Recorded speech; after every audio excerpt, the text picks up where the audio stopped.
resist the urge to pull, because when you pull, you're probably leaving roots in the ground.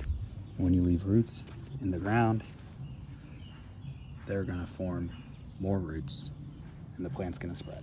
All right, so I'm here in a garden bed and I'm pulling Euonymus fortunei, which is Wintercreeper. It's grown up in a bed.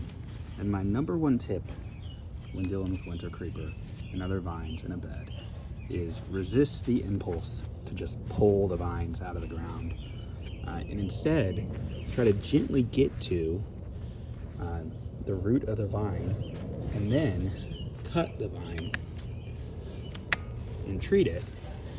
But when you rip the vine out of the ground, even if you plan to treat it, what I find is you often rip it out of the ground and then you can't find the stem that you want to treat. So instead, I recommend getting to the root, treating it, and doing that by cutting rather than by pulling. And then you can see what I do is I keep following the threads. So now I've got another thread to follow that I can track down until I find where it's going downward into the ground, and I can make another cut here. These vines that are going horizontally, the sort of runners, aren't what I'm trying to get to. I'm trying to get to like each of these nodes that forms a root down into the ground, and I use the runners to help me find those spots. And again, I'm cutting rather than pulling out of the ground. When I pull out of the ground, I'll lose that vine and I might never find it again.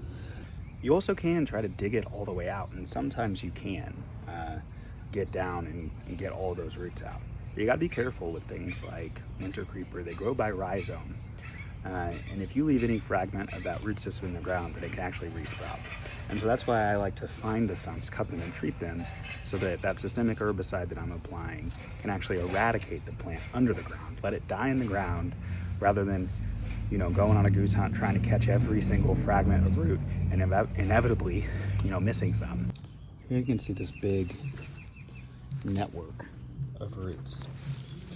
And they just go out in all different directions. And so this is where, like I say, if you resist the urge to pull, because you're going to be pulling out each of these individual stems, but not getting to the actual roots where we can